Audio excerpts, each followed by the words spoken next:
ਜਦੋਂ ਦੂਸਰੀ ਵੇਵ ਆਈ ਆ ਉਦੋਂ ਪੰਜਾਬ ਸਰਕਾਰ ਨੇ ਇਹ ਬਿਆਨ ਦਿੱਤਾ ਸੀ ਕਿ ਸਤੰਬਰ ਦੇ ਵਿੱਚ ਤੀਸਰੀ ਵੇਵ ਆਏਗੀ ਜਾਂ ਉਹਦੀ ਆਉਣ ਦੀ ਬਹੁਤ ਵੱਡੀ ਸੰਭਾਵਨਾ ਹੈ।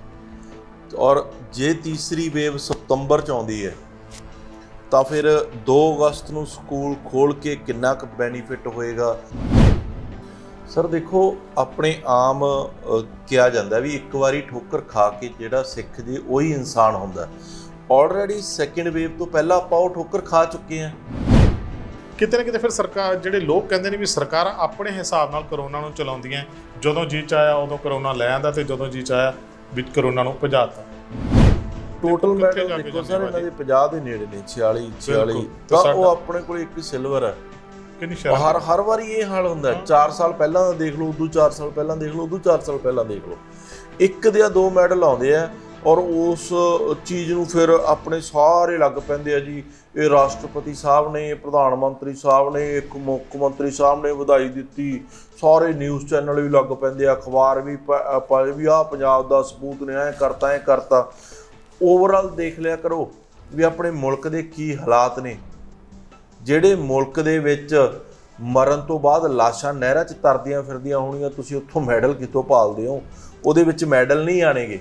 ਰੋਜੀ ਰੋਟੀ ਦੇ ਲਾਲੇ ਪਏ ਹੋਏ ਆ ਲੋਕਾਂ ਨੂੰ। ਇਸ ਕਰਕੇ ਜਿਹੜਾ ਵੀ ਕੋਈ ਬੰਦਾ ਜਿਹੜੇ ਮੁਲਕ ਤਰੱਕੀ ਕਰ ਰਿਹਾ ਹੈ, ਉਹ ਇਸ ਕਰਕੇ ਕਰ ਰਿਹਾ ਕਿ ਉਹ ਖਿਲਾੜੀਆਂ ਨੂੰ ਉਸ ਲੈਵਲ ਦੀਆਂ ਫੈਸਿਲਿਟੀਜ਼ ਮਿਲਦੀਆਂ। ਉੱਥੇ ਖੇਡ ਦੇ ਵਿੱਚ ਕਰਪਸ਼ਨ ਨਹੀਂ ਹੁੰਦੀ, ਉੱਥੇ ਨੇਤਾ ਲੋਕ ਆਪਦੇ ਖਿਲਾੜੀਆਂ ਨੂੰ ਲੁੱਟਦੇ ਨਹੀਂ, ਉੱਥੇ ਚੋਲੇ ਇਸ ਕਰਕੇ ਨਹੀਂ ਪਵਾਏ ਜਾਂਦੇ ਵੀ ਇਹ ਸਪੋਰਟਸ ਕੋਟੇ 'ਚ ਆ ਜਾਏ ਤੇ ਅੱਗੇ ਜਾ ਕੇ ਇਹਨੂੰ ਸਰਕਾਰੀ ਨੌਕਰੀ ਮਿਲ ਜੂਗੀ। ਉੱਥੇ ਮੈਡਲ ਨਹੀਂ ਆਉਂਦੇ, ਫਿਰ ਮਹੀਨੇ ਵਾਲੇ ਦਿਨ ਤਨਖਾਹ ਆਉਂਦੀ ਹੈ।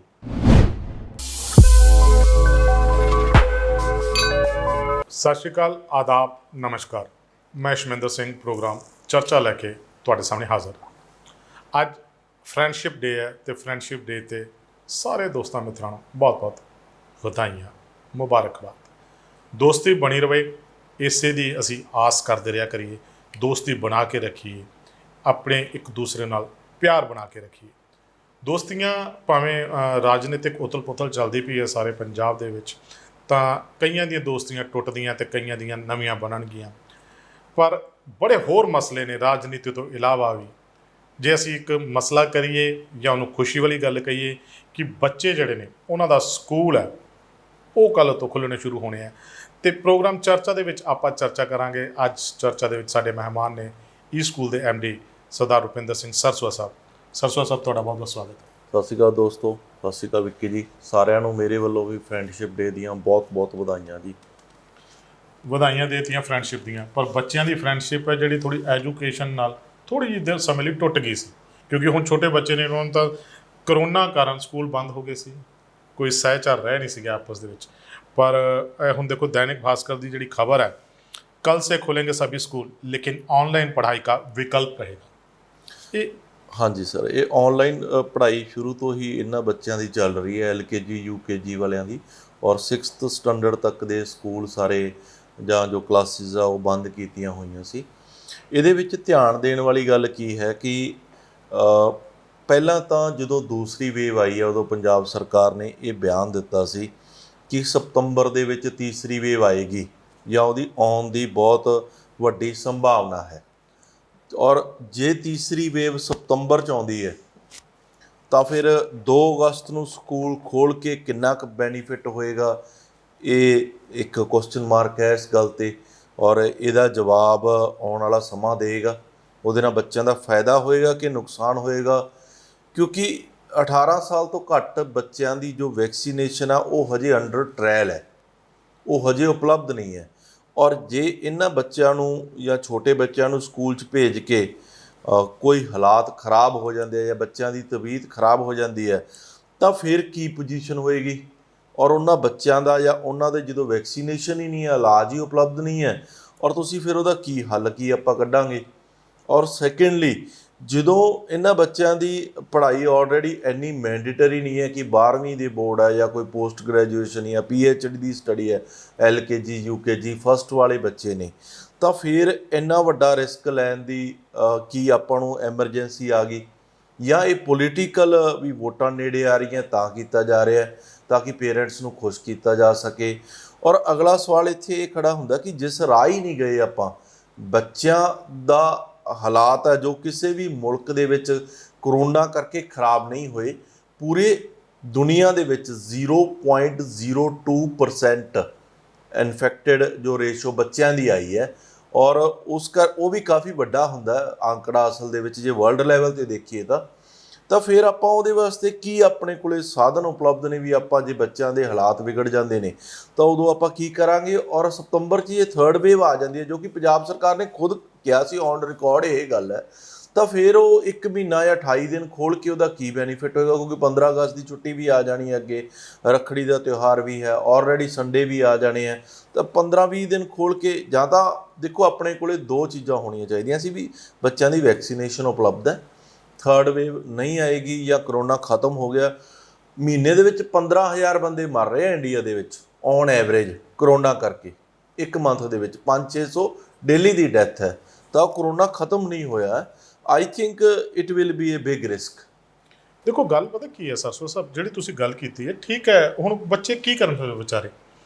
ਇਹ ਵੀ ਠੀਕ ਹੈ ਕਿ ਹੁਣ ਕਰੋਨਾ ਜਿਹੜਾ ਆ ਨਹੀਂ ਗਿਆ, ਅਸੀਂ ਭਾਵੇਂ ਅਵੇਸਲੇ ਹੋ ਗਏ ਹਾਂ, ਅਸੀਂ ਮਾਸਕ ਵੀ ਲਾਤੇ, ਅਸੀਂ ਸੋਸ਼ਲ ਡਿਸਟੈਂਸਿੰਗ ਹੈ ਜਿਹੜੀ ਉਹ ਵੀ ਅਸੀਂ ਨਹੀਂ ਰੱਖਦੇ, ਅਸੀਂ ਸੈਨੀਟਾਈਜ਼ਰ ਵੀ ਯੂਜ਼ ਨਹੀਂ ਕਰਦੇ। ਹੁਣ ਸਾਨੂੰ ਕਿਤੇ ਇਹ ਲੱਗ ਗਿਆ ਵੀ ਅਸੀਂ ਜੇਤੂ ਹੋ ਗਏ ਹਾਂ ਅਤੇ ਜਿਹੜਾ ਕਰੋਨਾ ਉਹ ਹਾਰ ਗਿਆ, ਪਰ ਹਲੇ ਵੀ ਉਹ ਸਾਨੂੰ ਹਰਾਉਂਦਾ ਆ ਰਿਹਾ। ਬੱਚਿਆਂ ਦੇ ਸਕੂਲਾਂ ਦੀ ਜਿਹੜੀ ਆਪਾਂ ਗੱਲ ਕਰੀਏ, ਹਲੇ ਤਾਂ ਵੱਡਿਆਂ ਨੂੰ ਵੈਕਸੀਨੇਸ਼ਨ ਨਹੀਂ ਲੱਗੀ, ਅਤੇ ਅਸੀਂ ਬੱਚਿਆਂ ਦੀ ਜੇ ਗੱਲ ਕਰਦੇ ਹਾਂ ਤਾਂ ਫਿਰ ਉਹੀ ਗੱਲ ਉੱਥੇ ਆ ਜਾਂਦੀ ਹੈ ਕਿ ਇਹ ਹੁਣ ਰਿਸਕ ਵਧੇਗਾ ਨਹੀਂ ਇਹਦੇ ਨਾਲ।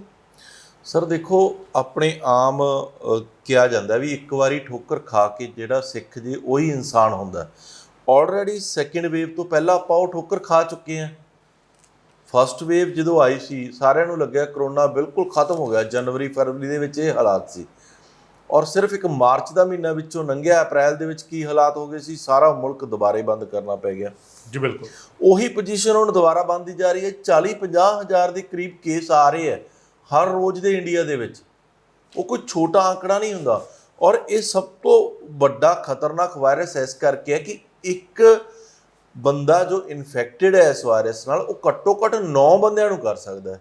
ਜਿਹੜਾ ਹੁਣ ਤੱਕ ਦਾ ਦੁਨੀਆ ਦੇ ਵਿੱਚ ਕੋਈ ਸਭ ਤੋਂ ਜਿਹੜਾ ਡੇਂਜਰਸ ਵਾਇਰਸ ਆਇਆ ਉਹ 2 ਜਾਂ 3 ਦੀ ਰੇਸ਼ੋ ਸੀ, ਯਾਨੀ ਕਿ 300% ਇਹਦੀ ਜਿਹੜੀ ਮਾਰ क्षमता ਹੈ ਉਹ ਜ਼ਿਆਦਾ ਹੈ।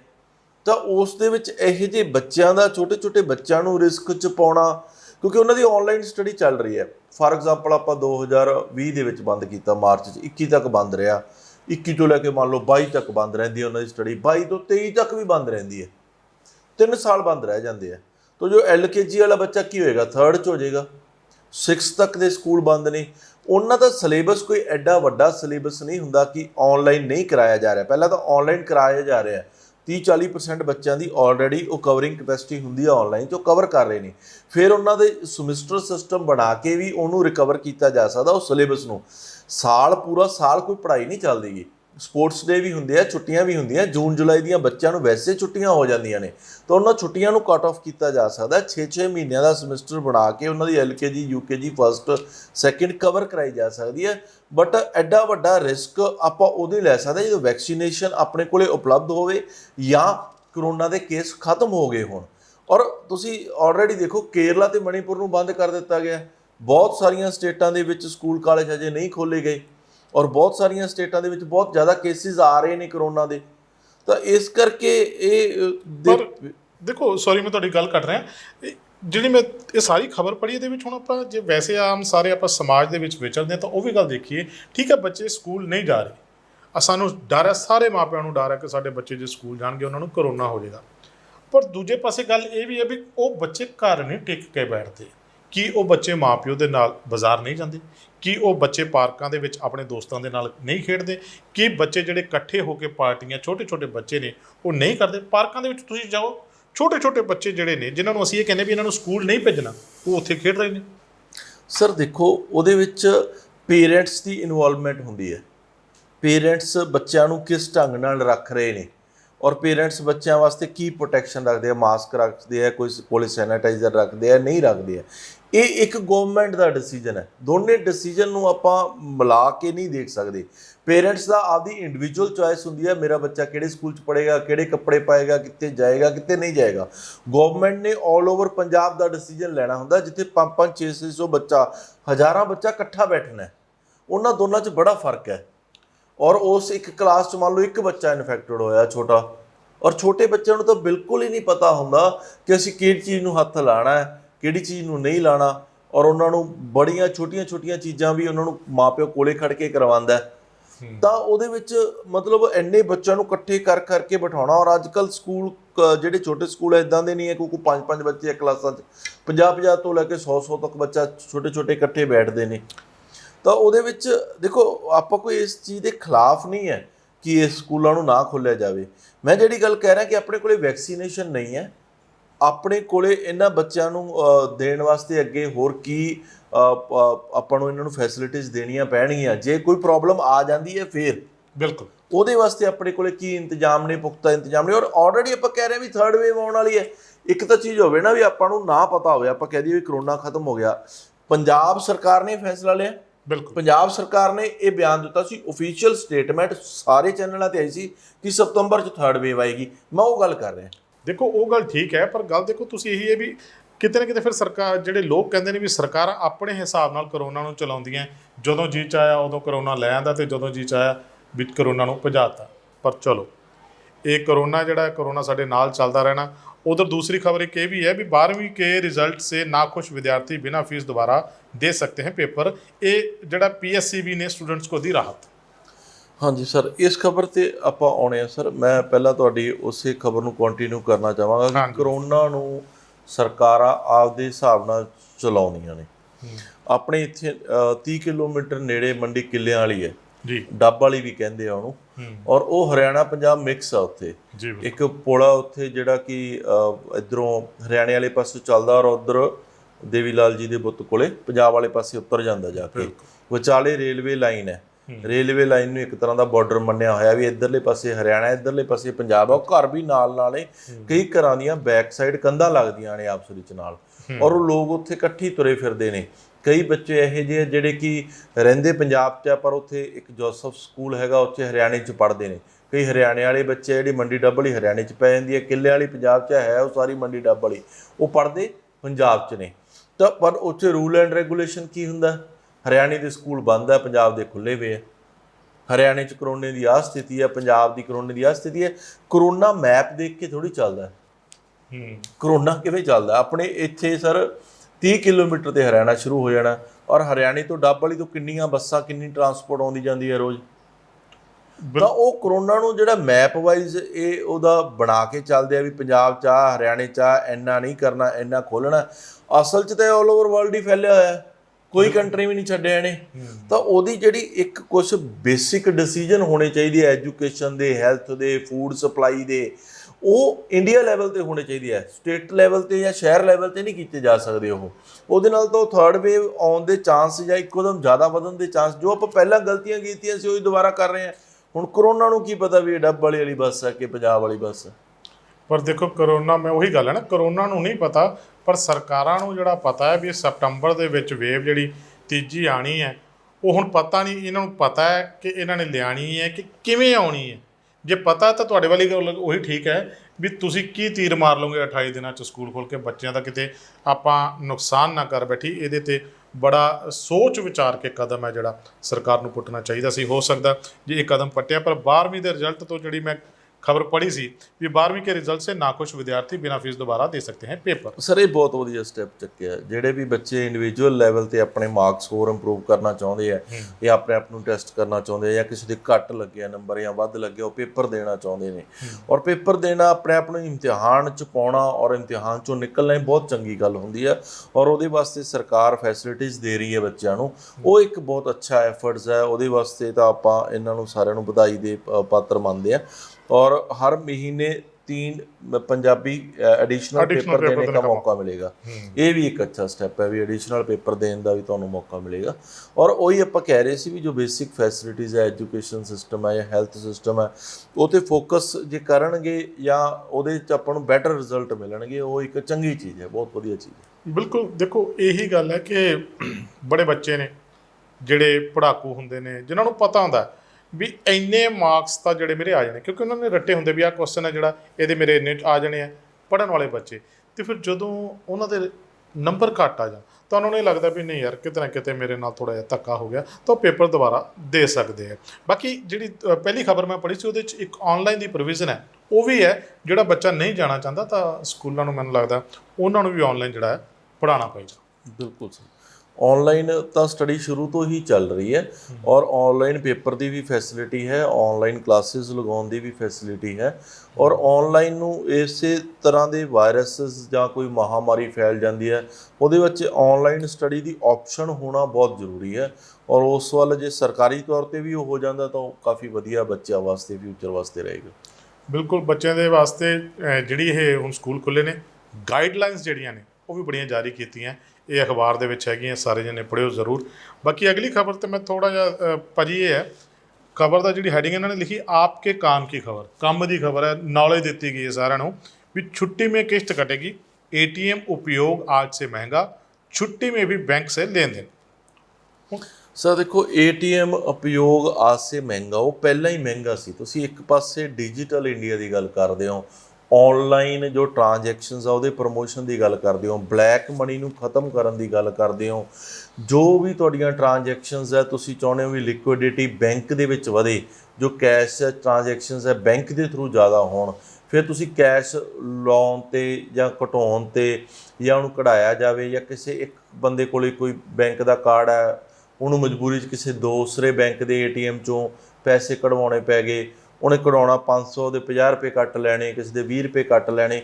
ਉਹਦੇ ਵਿੱਚ ਫੈਸਿਲਿਟੀਜ਼ ਵੀ ਇਨਕਰੀਜ਼ ਕਰਨੀਆਂ ਚਾਹੀਦੀਆਂ ਤਾਂ ਕਿ ਬੰਦਿਆਂ ਨੂੰ ਪ੍ਰਮੋਸ਼ਨ ਮਿਲੇ। ਇਹ ਨਾ ਹੋਵੇ ਕਿ ਉਹ ਬੰਦਾ ਡਰ ਹੀ ਜਾਵੇ ਕਿ ਮੈਂ ਜੇ ਇੰਨੀਆਂ ਟ੍ਰਾਂਜੈਕਸ਼ਨਸ ਕਰਤੀਆਂ ਜਾਂ ਇੰਨਾ ਪੈਸਾ ਖਾਤੇ ਜਮ੍ਹਾਂ ਕਰਾ ਲਿਆ ਜਾਂ ਇਹ ATM ਮੈਂ ਉਸ ਬੈਂਕ ਦੀ ਮਸ਼ੀਨ 'ਚੋਂ ਯੂਜ਼ ਕਰ ਲਿਆ ਤਾਂ ਮੇਰੇ ਪੈਸੇ ਕੱਟੇ ਜਾਣਗੇ। ਬਿਲਕੁਲ ਉਹ ਕੱਟਣ ਦੀ ਬਜਾਏ ਉਹਨਾਂ ਨੂੰ ਕੋਈ ਨਾ ਕੋਈ ਆਫਰ, ਕੋਈ ਨਾ ਕੋਈ ਡਿਸਕਾਊਂਟ, ਕੋਈ ਨਾ ਕੋਈ ਫੈਸਿਲਿਟੀਜ਼ ਦੇਣੀਆਂ ਚਾਹੀਦੀਆਂ ਤਾਂ ਕਿ ਵੱਧ ਤੋਂ ਵੱਧ ਜੋ ਅਕਾਊਂਟ ਦਾ ਲੈਣ ਦੇਣ ਹੈ, ਜੋ ਆਨਲਾਈਨ ਟ੍ਰਾਂਜੈਕਸ਼ਨਸ ਹੈ, ਜੋ ਲਿਕੁਇਡਿਟੀ ਆਫ ਫੰਡਸ ਇਨ ਅਕਾਊਂਟਸ ਹੈ, ਬੈਂਕ ਅਕਾਊਂਟਸ ਹੈ, ਉਹ ਵੱਧ ਸਕੇ। ਮੈਂ ਨਾ ਇੱਕ ਖਬਰ ਪੜ੍ਹ ਰਿਹਾ ਸੀ ਬ੍ਰਦਰ, ਖੇਡਾਂ ਜਿੱਥੇ ਬੱਚੇ ਜਿਹੜੇ ਸਕੂਲ ਜਾਂਦੇ ਨੇ ਉਹ ਬੱਚੇ ਹੋ ਸਕਦਾ ਸਾਡੇ ਕਈ ਥਾਵਾਂ 'ਤੇ ਤਾਂ ਐਂ ਕਹਿ ਲਓ ਵੀ ਓਨੀਆਂ ਪ੍ਰੋਵੀਜ਼ਨਸ ਲੋਕਾਂ ਨੂੰ ਬੱਚਿਆਂ ਨੂੰ ਨਹੀਂ ਖੇਡਾਂ ਦੀਆਂ ਹੈਗੀਆਂ, ਪਰ ਅਦਰ ਜਿਹੜੇ ਕੰਟਰੀਜ਼ ਨੇ ਉੱਥੇ ਬਹੁਤ ਜ਼ਿਆਦਾ ਖੇਡਾਂ ਨੂੰ ਜਿਹੜੀ ਪ੍ਰਮੋਸ਼ਨ ਦਿੱਤੀ ਜਾਂਦੀ, ਪ੍ਰਮੋਟ ਕੀਤਾ ਜਾਂਦਾ। ਓਲੰਪਿਕ ਗੇਮਾਂ ਜਿਹੜੀਆਂ ਉਹ ਸ਼ੁਰੂ ਹੋ ਗਈਆਂ ਕਰੋਨਾ ਦੇ ਦੌਰਾਨ ਵੀ, ਚਲੋ ਅੱਛੀ ਗੱਲ ਹੈ, ਬੂਸਟ ਕੀਤਾ ਜਾਂਦਾ ਆਪਣੇ ਆਪ ਨੂੰ। ਤਾਂ ਉਹਦੇ ਵਿੱਚ ਮੈਂ ਇਹ ਧਿਆਨ ਮੇਰਾ ਇਹਦੇ 'ਤੇ ਸੀ, ਥਾਮਸਨ ਨੇ 33 ਸਾਲ ਪੁਰਾਣਾ ਓਲੰਪਿਕ ਰਿਕਾਰਡ ਤੋੜਾ। ਸਾਡੇ ਭਾਰਤੀਆਂ ਦੇ ਨਾਮ ਕਿਉਂ ਨਹੀਂ ਜ਼ਿਆਦਾ ਆਉਂਦੇ? ਸਰ ਦੇਖੋ, ਭਾਰਤ ਇਸ ਵਕਤ ਸਿਰਫ ਇੱਕ ਸਿਲਵਰ ਮੈਡਲ ਜਿੱਤਿਆ ਹਜੇ ਤੱਕ ਭਾਰਤ ਨੇ। ਚਲੋ ਇੱਕ ਦੋ ਹੋਰ ਸਿਲਵਰ, ਬ੍ਰੌਂਜ ਜਾਂ ਇੱਕ ਅੱਧਾ ਗੋਲਡ ਜਿੱਤ ਜਾਣਗੇ। ਔਰ ਆਲਰੇਡੀ ਜਿਹੜੇ ਫਸੱਡੀ ਮੁਲਕ ਨੇ ਜਾਂ ਜਿਹੜੇ ਲਾਸਟ ਦੇ ਮੁਲਕ ਨੇ ਜਾਂ ਬਾਟਮ ਆਫ ਦੀ ਲਿਸਟ ਹੈ, ਉੱਥੇ ਆਪਾਂ ਚੱਲ ਰਹੇ ਹਾਂ। ਇੱਕ ਮੈਡਲ ਹੋਣਾ ਜਾਂ ਜ਼ੀਰੋ ਹੋਣਾ ਉਹਦੇ 'ਚ ਕੋਈ ਬਹੁਤਾ ਫਰਕ ਨਹੀਂ ਹੈ। ਪਹਿਲਾਂ ਤਾਂ ਜਿਸ ਵੀ ਖਿਲਾੜੀ ਨੇ ਇੱਕ ਮੈਡਲ ਜਿੱਤਿਆ ਆਪਾਂ ਉਹਨਾਂ ਨੂੰ ਬਹੁਤ ਬਹੁਤ ਵਧਾਈ ਦਿੰਦੇ ਆ ਔਰ ਉਮੀਦ ਕਰਦੇ ਹਾਂ ਕੁਝ ਹੋਰ ਮੈਡਲ ਜਿੱਤ ਜਾਣ। ਪਰ ਇਹ ਹਰ ਵਾਰ ਦੀ ਕਹਾਣੀ ਹੈ ਜੀ, ਹਰ 4 ਸਾਲ ਬਾਅਦ ਇਹੀ ਸਟੋਰੀ ਰਿਪੀਟ ਹੁੰਦੀ ਹੈ ਕਿ ਜੋ ਚੰਗੇ ਮੁਲਕ ਹੈ, ਅਮਰੀਕਾ ਹੈ, ਚੀਨ ਹੈ, ਜਾਪਾਨ ਹੈ, ਆਸਟ੍ਰੇਲੀਆ ਹੈ, ਰੂਸ ਹੈ, ਉਹਨਾਂ ਦੇ ਬਹੁਤ ਮੈਡਲ ਆਉਂਦੇ ਨੇ, ਹਰ ਵਾਰ ਉਹਨਾਂ ਦੇ ਮੈਡਲ ਆਉਂਦੇ ਨੇ। ਔਰ ਇੱਥੇ ਆਪਣੇ ਕੀ ਹੁੰਦਾ ਕਿ ਕਾਮਨਵੈਲਥ ਗੇਮਸ ਹੋਈਆਂ, ਬਹੁਤ ਵੱਡੇ ਘੁਟਾਲੇ ਹੋ ਗਏ, ਕੋਈ ਸਪੋਰਟਸ ਦੇ ਨਾਂ 'ਤੇ ਲੱਖਾਂ ਕਰੋੜਾਂ ਦੇ ਘਪਲੇ ਹੋ ਗਏ, ਕਈ ਬੱਚਿਆਂ ਨੂੰ ਫੈਸਿਲਿਟੀਜ਼ ਨਹੀਂ ਮਿਲੀਆਂ, ਕਈ ਬੰਦਿਆਂ ਦੀਆਂ ਸਿਫਾਰਸ਼ੀ ਕਰਕੇ ਉਹਨੂੰ ਸਪੋਰਟਸ ਦੇ ਸਰਟੀਫਿਕੇਟ ਬਣਾ ਕੇ, ਕੋਟਾ ਬਣਾ ਕੇ ਉਹਨੂੰ ਬਸ ਇੱਕ ਜੌਬ ਦਿਵਾਉਣੀ ਸੀ ਸਰਕਾਰੀ ਵੀ ਇਹ ਸਪੋਰਟਸ ਕੋਟੇ 'ਚ ਹੈ, ਤੇ ਉਹਨੂੰ ਸਰਕਾਰੀ ਜੌਬ ਲੈਣ ਵਾਸਤੇ ਸਪੋਰਟਸ ਦਾ ਜਿਹੜਾ ਹੈਗਾ ਚੋਲਾ ਪਵਾ ਦਿੱਤਾ ਜਾਂਦਾ, ਸ਼ਰਟ ਟੀ-ਸ਼ਰਟ ਪਵਾ ਦਿੱਤੀ ਜਾਂਦੀ ਹੈ, ਉਹਦੇ ਨਾਲ ਫਿਰ ਮੈਡਲ ਨਹੀਂ ਆਉਣਗੇ। ਬਿਲਕੁਲ। ਹੁਣ ਮੈਂ ਇਸੇ 'ਚ ਪੜ੍ਹ ਰਿਹਾ ਸੀ ਭਾਜੀ, 10ਵੇਂ ਨੰਬਰ 'ਤੇ ਭਾਰਤ ਹੈ, ਸਿਰਫ 60ਵੇਂ 'ਤੇ ਹੈ ਸਰ, 60ਵੇਂ ਸੌਰੀ ਹਾਂ, ਅਤੇ ਚੀਨ 21 ਗੋਲਡ ਲੈ ਚੁੱਕਿਆ ਭਾਜੀ। ਉਸ ਤੋਂ ਬਾਅਦ ਜਾਪਾਨ 17, ਅਮਰੀਕਾ 16, ਤੇ ਅਸੀਂ ਟੋਟਲ ਮੈਡਲ ਦੇਖੋ ਸਰ ਇਹਨਾਂ ਦੇ 50 ਦੇ ਨੇੜੇ ਨੇ, 46 ਤਾਂ ਉਹ ਆਪਣੇ ਕੋਲ ਇੱਕ ਸਿਲਵਰ ਹੈ। ਹਰ ਵਾਰੀ ਇਹ ਹਾਲ ਹੁੰਦਾ। 4 ਸਾਲ ਪਹਿਲਾਂ ਦਾ ਦੇਖ ਲਓ, ਉਦੋਂ 4 ਸਾਲ ਪਹਿਲਾਂ ਦੇਖ ਲਓ, ਉਦੋਂ 4 ਸਾਲ ਪਹਿਲਾਂ ਦੇਖ ਲਓ, ਇੱਕ ਜਾਂ ਦੋ ਮੈਡਲ ਆਉਂਦੇ ਆ ਔਰ ਉਸ ਚੀਜ਼ ਨੂੰ ਫਿਰ ਆਪਣੇ ਸਾਰੇ ਲੱਗ ਪੈਂਦੇ ਆ ਜੀ, ਇਹ ਰਾਸ਼ਟਰਪਤੀ ਸਾਹਿਬ ਨੇ, ਪ੍ਰਧਾਨ ਮੰਤਰੀ ਸਾਹਿਬ ਨੇ, ਇੱਕ ਮੁੱਖ ਮੰਤਰੀ ਸਾਹਿਬ ਨੇ ਵਧਾਈ ਦਿੱਤੀ, ਸਾਰੇ ਨਿਊਜ਼ ਚੈਨਲ ਵੀ ਲੱਗ ਪੈਂਦੇ ਆ, ਅਖਬਾਰ ਵੀ ਵੀ ਆਹ ਪੰਜਾਬ ਦਾ ਸਪੂਤ ਨੇ ਐਂ ਕਰਤਾ। ਓਵਰਆਲ ਦੇਖ ਲਿਆ ਕਰੋ ਵੀ ਆਪਣੇ ਮੁਲਕ ਦੇ ਕੀ ਹਾਲਾਤ ਨੇ। ਜਿਹੜੇ ਮੁਲਕ ਦੇ ਵਿੱਚ ਮਰਨ ਤੋਂ ਬਾਅਦ ਲਾਸ਼ਾਂ ਨਹਿਰਾਂ 'ਚ ਤਰਦੀਆਂ ਫਿਰਦੀਆਂ ਹੋਣੀਆਂ, ਤੁਸੀਂ ਉੱਥੋਂ ਮੈਡਲ ਕਿੱਥੋਂ ਭਾਲਦੇ ਹੋ? ਉਹਦੇ ਵਿੱਚ ਮੈਡਲ ਨਹੀਂ ਆਣਗੇ। ਰੋਜੀ ਰੋਟੀ ਦੇ ਲਾਲੇ ਪਏ ਹੋਏ ਆ ਲੋਕਾਂ ਨੂੰ। ਇਸ ਕਰਕੇ ਜਿਹੜਾ ਵੀ ਕੋਈ ਬੰਦਾ ਜਿਹੜੇ ਮੁਲਕ ਤਰੱਕੀ ਕਰ ਰਿਹਾ ਹੈ, ਉਹ ਇਸ ਕਰਕੇ ਕਰ ਰਿਹਾ ਕਿ ਉਹ ਖਿਲਾੜੀਆਂ ਨੂੰ ਉਸ ਲੈਵਲ ਦੀਆਂ ਫੈਸਿਲਿਟੀਜ਼ ਮਿਲਦੀਆਂ।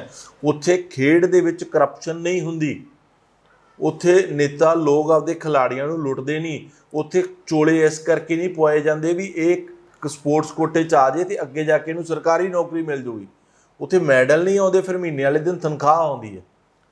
ਦੇਖੋ ਗੱਲ ਮਹੀਨੇ ਬਾਅਦ ਜਿਹੜੀ ਤਨਖਾਹ ਦੀ ਇਹਨਾਂ ਨੇ ਕੀਤੀ ਵੀ ਉਹ ਆਂਦੀ ਵਾਕਈ ਜਦੋਂ ਬੰਦਾ ਇੱਕ ਚੋਲਾ ਪਾ ਲੈਂਦਾ ਵੀ ਠੀਕ, ਉਨੀ ਦੇਰ ਉਹਨੂੰ ਪਤਾ ਹੁੰਦਾ ਵੀ ਮੈਂ ਨਾ ਹੁਣ ਸਪੋਰਟਸ ਦੇ ਕੋਟੇ 'ਚੋਂ ਜਿਹੜੀ ਨੌਕਰੀ ਲੈਣੀ ਹੈ, ਉਸ ਤੋਂ ਬਾਅਦ ਬੰਦਾ ਫਿਰ ਕੋਈ ਆਪਣਾ ਸਪੋਰਟਸ ਵੱਲ ਧਿਆਨ ਨਹੀਂ ਦਿੰਦਾ। ਜਿਹੜੀ ਇੱਕ ਇਹਨਾਂ ਨੇ ਗੱਲ ਕੀਤੀ ਕਿ ਫਿਰ ਪ੍ਰਧਾਨ ਮੰਤਰੀ, CM, PM ਸਭ ਉਹ ਇੱਕ ਜਿਹੜਾ ਮੈਡਲ ਲੈ ਆਉਂਦਾ ਉਹਨੂੰ ਵਧਾਈਆਂ ਦਿੰਦੇ ਨੇ। ਵਾਕਈ ਮੈਂ ਇਸ ਗੱਲ ਨਾਲ ਸਹਿਮਤ ਹਾਂ, ਬਣਦੀਆਂ ਵੀ ਹੈ।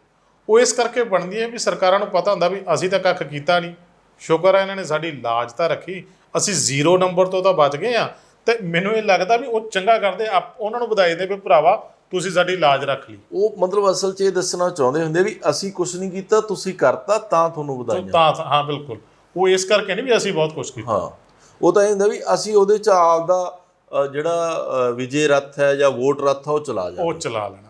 ਪਰ ਦੇਖੋ ਗੱਲ ਇਹ ਹੈ ਕੁੱਲ ਮਿਲਾ ਕੇ ਕਿ ਗੱਲਾਂ ਮੈਂ ਹੋਰ ਵੀ ਬਥੇਰੀਆਂ ਕਰੀਆਂ ਸੀ, ਅਖਬਾਰਾਂ ਦੇ ਵਿੱਚ ਖਬਰਾਂ ਬਹੁਤ ਨੇ, ਪਰ ਸਮਾਂ ਹੁੰਦਾ ਹਰ ਚੀਜ਼ ਦਾ। ਰਾਜਨੀਤਿਕ ਜਿਹੜੀ ਅੱਜ ਖਬਰ ਹੈ ਉਹ ਮੇਰੇ ਤੋਂ ਰਹਿ ਗਈ, ਪਰ ਕਿਉਂਕਿ ਚਰਚਾ ਬਹੁਤ ਹੈ, ਆਪਾਂ ਅਗਲੇ ਪ੍ਰੋਗਰਾਮ ਦੇ ਵਿੱਚ ਕਰਾਂਗੇ ਰਾਜਨੀਤਿਕ ਗੱਲਾਂ। ਅਤੇ ਰਿਕੁਐਸਟ ਇਹ ਵੀ ਜਿਹੜੇ ਬੱਚੇ ਸਕੂਲ ਜਾ ਰਹੇ ਨੇ, ਉਹਨਾਂ ਦੇ ਮਾਪਿਓ, ਉਹਨਾਂ ਦੇ ਟੀਚਰਸ, ਉਹਨਾਂ ਦੇ ਸਕੂਲਾਂ ਵਾਲੇ ਜਿਹੜੇ ਨੇ, ਉਹ ਇਹਨਾਂ ਗੱਲਾਂ ਦਾ ਥੋੜ੍ਹਾ ਧਿਆਨ ਰੱਖਣ, ਸੋਸ਼ਲ ਡਿਸਟੈਂਸਿੰਗ ਬਣਾ ਕੇ ਰੱਖਣ, ਸੈਨੀਟਾਈਜ਼ਰ ਯੂਜ਼ ਕਰਨ, ਅਤੇ ਜਿੰਨੀਆਂ ਵੀ ਪ੍ਰੀਕਾਸ਼ਨਸ ਲੈ ਸਕਦੇ ਨੇ ਉਹ ਲੈ ਕੇ ਰੱਖਣ, ਕਿਉਂਕਿ ਜਿਹੜੇ ਸਾਡੇ ਬੱਚੇ ਨੇ ਇਹ ਸਾਡਾ ਸਰਮਾਇਆ ਹੈ, ਸਾਡਾ ਭਵਿੱਖ ਹੈ। ਤੁਸੀਂ ਕੁਝ ਕਹਿਣਾ ਚਾਹੋਗੇ ਦਰਸ਼ਕਾਂ ਨੂੰ? ਮੇਰੇ ਵੱਲੋਂ ਸਰ ਇਹੀ ਅਪੀਲ ਹੈ ਆਪਣੇ ਸਾਰੇ ਵੀ ਜੋ ਵੀ ਆਪਣੇ ਸੁਣਨ ਵਾਲੇ ਦਰਸ਼ਕ ਨੇ, ਕਿ ਮੈਂ ਹਰ ਵਾਰੀ ਕੋਈ ਨਾ ਕੋਈ ਆਪਣੇ ਸੂਝ ਮੁਤਾਬਕ, ਆਪਣੀ ਸਮਝ ਮੁਤਾਬਕ ਸੁਝਾਅ ਦਿੰਦਾ ਹੁੰਦਾ। ਮੈਂ ਕੁਛ ਮੁਲਕਾਂ ਦੇ ਵਿੱਚ ਐਜੂਕੇਸ਼ਨ ਸਿਸਟਮ ਦੇ ਪ੍ਰਤੀ ਸਰਕਾਰ ਦਾ ਬਹੁਤ ਵਧੀਆ ਰਵੱਈਆ, ਪ੍ਰੈਕਟੀਕਲ ਰਵੱਈਆ ਦੇਖਿਆ ਹੈ, ਜਿਸ ਦੇ ਵਿੱਚ ਆਪਾਂ ਅੱਜ ਜ਼ਿਆਦਾ ਐਜੂਕੇਸ਼ਨ 'ਤੇ ਡਿਸਕਸ ਕੀਤਾ। ਇਸ ਕਰਕੇ ਮੈਂ ਐਜੂਕੇਸ਼ਨ 'ਤੇ ਹੀ ਤੁਹਾਨੂੰ ਇੱਕ ਰਾਏ ਆਪਣੀ ਦੇਣਾ ਚਾਹਾਂਗਾ ਕਿ ਇਕੁਅਲਾਈਜੇਸ਼ਨ ਆਫ ਸਟੱਡੀ ਹੋਣਾ ਚਾਹੀਦਾ। ਜਿਸ ਤਰ੍ਹਾਂ ਫਾਰ ਐਗਜ਼ਾਮਪਲ ਇੱਕ ਕੰਟਰੀ ਹੈ ਜਿਹਦੇ ਵਿੱਚ ਹਰ ਇੱਕ ਬੱਚਾ ਪੜ੍ਹ ਸਕਦਾ, ਕੋਈ ਵੀ ਬੱਚਾ ਕਿਸੇ ਵੀ ਸਕੂਲ 'ਚ, ਕਾਲਜ 'ਚ ਆਪਦੀ क्षमता मुताबक ਜਾਂ ਆਪਣੇ ਮਾਰਕਸ ਮੁਤਾਬਕ ਜਾਂ ਅਗਲੀ ਯੂਨੀਵਰਸਿਟੀ ਕਾਲਜ 'ਚ ਉਹਨੇ ਐਡਮਿਸ਼ਨ ਲੈਣੀ ਹੈ ਉਹ ਲੈ ਸਕਦਾ। ਉਹਦੇ ਵਿੱਚ ਫੀਸ ਦਾ ਝੰਜਟ ਨਹੀਂ ਹੈ, ਫੀਸ ਉਹਦੇ ਪੇਰੈਂਟਸ ਦੀ ਇਨਕਮ ਦੀ ਰੇਸ਼ੋ ਹੈ। ਮੰਨ ਲਓ ਕੋਈ 100 ਰੁਪਇਆ ਕਮਾਉਂਦਾ, ਉਹਨੂੰ ਕਹਿ ਦਿੱਤਾ ਜਾਂਦਾ ਵੀ ਤੇਰੇ ਤੋਂ 5 ਰੁਪਏ ਲਏ ਜਾਣਗੇ। ਜੇ ਕੋਈ ਲੱਖ ਰੁਪਇਆ ਕਮਾਉਂਦਾ, ਉਦੋਂ ਉਹਨੂੰ ਕਹਿ ਦਿੱਤਾ ਜਾਂਦਾ ਵੀ ਤੇਰੇ ਤੋਂ ਅਸੀਂ 500 ਰੁਪਇਆ ਲਵਾਂਗੇ।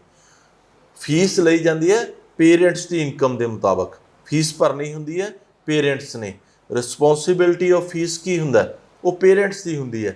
ਬੱਚੇ ਨੇ ਪੜ੍ਹਨਾ ਹੁੰਦਾ, ਆਪਾਂ ਬੱਚੇ ਦੇ ਟੈਲੈਂਟ ਨੂੰ ਨਿਖਾਰਨਾ ਹੁੰਦਾ। ਇਸ ਕਰਕੇ ਬੱਚਿਆਂ ਨੂੰ ਇਕੁਅਲ ਓਪਰਚੁਨਿਟੀਜ਼ ਮਿਲਣੀਆਂ ਚਾਹੀਦੀਆਂ। ਉਹ ਕਿਸੇ ਵੀ ਸਕੂਲ, ਕਾਲਜ 'ਚ, ਕਿਸੇ ਵੀ ਯੂਨੀਵਰਸਿਟੀ 'ਚ ਪੜ੍ਹ ਸਕਣ। ਫੀਸ ਜਿਨ੍ਹਾਂ ਦੀ ਪਾਰਟੀ ਵੱਡੀ ਹੈ, ਜਿਹੜੇ ਬੰਦਿਆਂ ਕੋਲ ਪੈਸਾ ਜ਼ਿਆਦਾ, ਇਨਕਮ ਦੇ ਸੋਰਸ ਜ਼ਿਆਦਾ ਹੈ, ਉੱਧਰੋਂ ਤੁਸੀਂ ਜ਼ਿਆਦਾ ਲੈ ਲਓ। ਦੂਸਰੇ ਬੰਦੇ ਜਿਹੜੇ ਕੋਈ ਗਰੀਬ ਹੈ, ਦਿਹਾੜੀ ਮਜ਼ਦੂਰ ਹੈ, 350 ਰੁਪਇਆ ਦਿਹਾੜੀ ਦਾ ਕਮਾਉਂਦਾ, ਪਰ ਉਹਦਾ ਬੱਚਾ 90-95% ਨੰਬਰ ਲੈ ਰਿਹਾ, ਉਹਨੂੰ ਉਹਨਾਂ ਦੇ ਬਰਾਬਰ ਪੜ੍ਹਾਇਆ ਜਾਣਾ ਚਾਹੀਦਾ। ਉਹ ਤੋਂ ਫੀਸ ਘੱਟ ਲੈ ਲਓ, ਤਾਂ ਕਿ ਓਵਰਆਲ ਜਿਹੜਾ ਤੁਹਾਡਾ ਐਜੂਕੇਸ਼ਨ ਦਾ ਬਜਟ ਹੈ, ਜਾਂ ਜਿਹੜਾ ਟੈਕਸ ਹੈ, ਜਾਂ ਜਿਹੜੇ ਸਕੂਲਾਂ ਦੇ ਖਰਚੇ ਆ, ਉਹ ਨਿਕਲ ਜਾਣਗੇ। ਕਿਉਂਕਿ ਇੱਕ ਪਾਸਿਓਂ ਜ਼ਿਆਦਾ ਲੈ ਲਈ, ਇੱਕ ਪਾਸਿਓਂ ਘੱਟ ਲੈ ਲਈ। ਔਰ ਜੋ ਬੱਚੇ ਦਾ ਕੋਈ ਕਸੂਰ ਨਹੀਂ ਹੈ, ਜਿਹੜਾ ਪੜ੍ਹ ਰਿਹਾ, ਉਹਨੂੰ ਇਕੁਅਲ ਅਪਰਚੁਨਿਟੀ ਮਿਲ ਜੇਗੀ, ਫਿਰ ਦੇਸ਼ ਅੱਗੇ ਆਏਗਾ, ਉਹਦੇ ਨਾਲ ਆਪਣੇ ਦੇਸ਼ 'ਚ ਸੁਧਾਰ ਹੋਏਗਾ। ਇਹ ਨਹੀਂ ਵੀ ਅਮੀਰ ਹੋਰ ਅਮੀਰ ਹੋ ਜਾਣਗੇ ਜਾਂ ਅਮੀਰ ਹੋਰ ਐਜੂਕੇਟਿਡ ਹੋ ਜਾਣਗੇ। ਗਰੀਬ ਵੀ ਐਜੂਕੇਟਿਡ ਹੋ ਜਾਣਗੇ, ਉਹ ਵੀ ਅਮੀਰ ਹੋ ਜਾਣਗੇ, ਜਾਂ ਪੈਸੇ ਕਮਾਉਣ ਲੱਗ ਜਾਣਗੇ, ਜਾਂ ਨੌਕਰੀ ਲੱਗ ਜਾਣਗੇ। ਉਹ ਖਾਈ ਭਰੀ ਜਾ ਸਕਦੀ ਹੈ। ਇਹ ਇੱਕ ਲੰਬਾ ਪ੍ਰੋਸੀਜਰ ਹੈ ਜਿਹਨੂੰ ਚਲਾਇਆ ਜਾਣਾ ਚਾਹੀਦਾ, ਜਿਹਦੇ ਨਾਲ ਕਿਸੇ ਨੂੰ ਕੋਈ ਘਾਟਾ ਨਹੀਂ ਹੋਏਗਾ ਇਕਨੋਮਿਕਲ। ਕਿਉਂਕਿ ਜਿਹੜਾ ਬੰਦਾ ਜ਼ਿਆਦਾ ਫੀਸ ਭਰ ਸਕਦਾ, ਉਹ ਤੋਂ ਤੁਸੀਂ ਜ਼ਿਆਦਾ ਲੈ ਰਹੇ ਹੋ। ਜਿਹੜਾ ਘੱਟ ਭਰ ਸਕਦਾ, ਉਹ ਤੋਂ ਘੱਟ ਲੈ ਰਹੇ ਹੋ। ਓਵਰਆਲ ਤੁਹਾਡਾ ਪ੍ਰੋਫਿਟ ਵਧ ਹੀ ਜਾਏਗਾ, ਘਟੇਗਾ ਨਹੀਂ। Thank you sir. ਬਿਲਕੁਲ ਸਰਸੋ ਸਾਹਿਬ ਨੇ ਜਿਹੜੀ ਗੱਲ ਕੀਤੀ ਵੀ ਇਹ ਜਿਹੜੀ ਖਾਈ ਹੈ ਇਹ ਭਰਨੀ ਸਾਨੂੰ ਬਹੁਤ ਜ਼ਰੂਰੀ ਹੈ, ਪਰ ਕੁਝ ਲੋਕ ਨੇ ਜਿਹੜੇ ਇਹ ਖਾਈ ਭਰਨ ਨਹੀਂ ਦੇਣਾ ਚਾਹੁੰਦੇ। ਪਰ ਆਪਾਂ ਕੋਸ਼ਿਸ਼ ਸਾਰਿਆਂ ਨੇ ਰਲ ਕੇ ਇਹ ਕਰਨਾ ਹੈ ਕਿ ਉਹ ਜਿਹੜੀ ਖਾਈ ਹੈ ਉਹ ਅਸੀਂ ਜ਼ਰੂਰ ਭਰੀਏ। ਸਰਸੋ ਸਾਹਿਬ ਤੁਹਾਡਾ ਬਹੁਤ ਬਹੁਤ ਧੰਨਵਾਦ। ਥੈਂਕ ਯੂ ਜੀ।